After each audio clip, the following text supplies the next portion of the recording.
Thank you, Ms. Capter, for your questioning. Ms. Miller-Meeks, you are recognized for 5 minutes.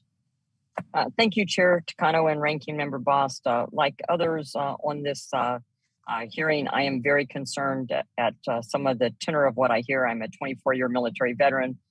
My husband is a 30-year military veteran. My brother served in Vietnam.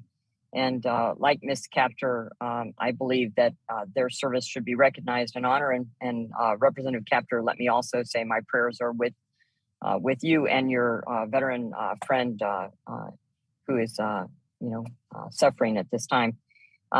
So I'm very concerned with the talk, and I don't recall if it was Colonel Plesher or Dr. Jones who had listed a litany of those individuals or personnel, veterans that they had considered domestic terrorists.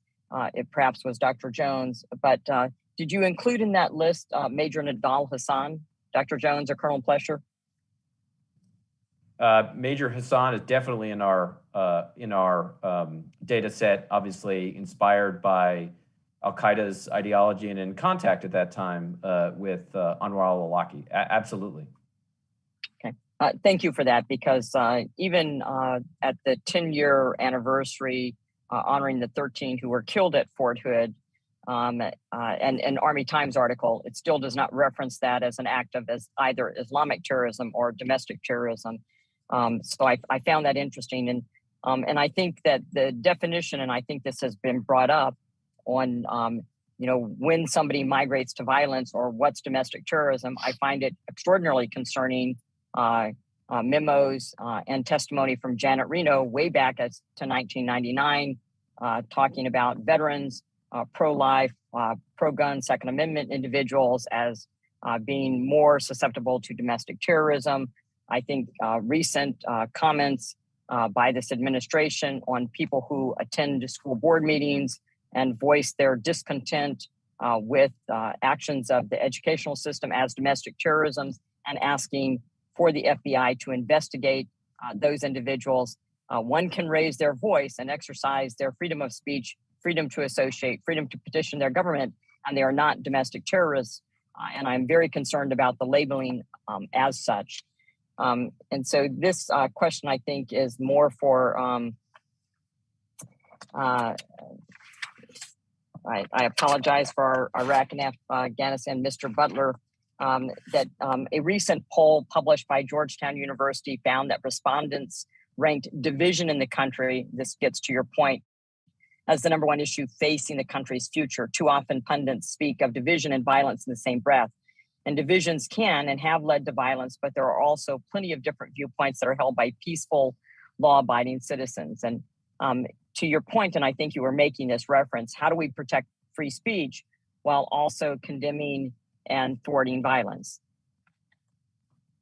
Yeah, thank you, ma'am, for the question. I think the key really is differentiating between upholding free speech and being critical of those that wantonly spread lies, misinformation, and disinformation.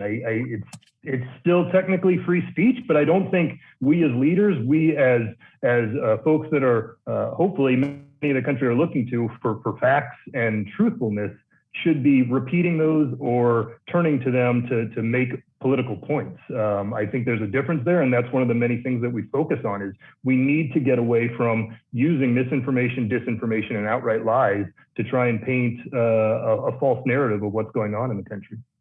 Well, sometimes an outright lie is obvious, but other times it depends on who the arbiter is of what's misinformation and disinformation.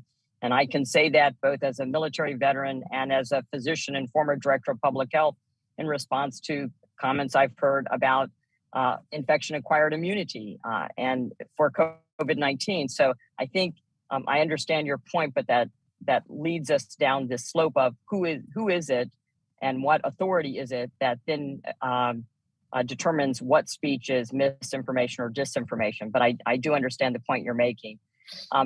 Is it possible, in your experience, that there are similarities and differences in the types of target that violent extremist groups on the left and the right attack, and what can you tell us about the direction of future attacks? And I know my time is limited. I don't know if that was directed at me as well, but I'm not sure that I'm the best qualified person to answer the question as I understood it. Dr. Jones? Yeah, so just to be clear, can you what specifically were you asking? Because the data is pretty broad on this. My time's expired, so I don't think you have time to answer the question, but thank you, Chairman Chicano. Thank you, Mr. Jones, or Dr. Jones and Mr. Butler, for your responses. Thank you, Dr. Miller-Meeks. I now recognize Dr. Ruiz for 5 minutes. Dr. Ruiz. Thank you, Mr. Chairman. Today's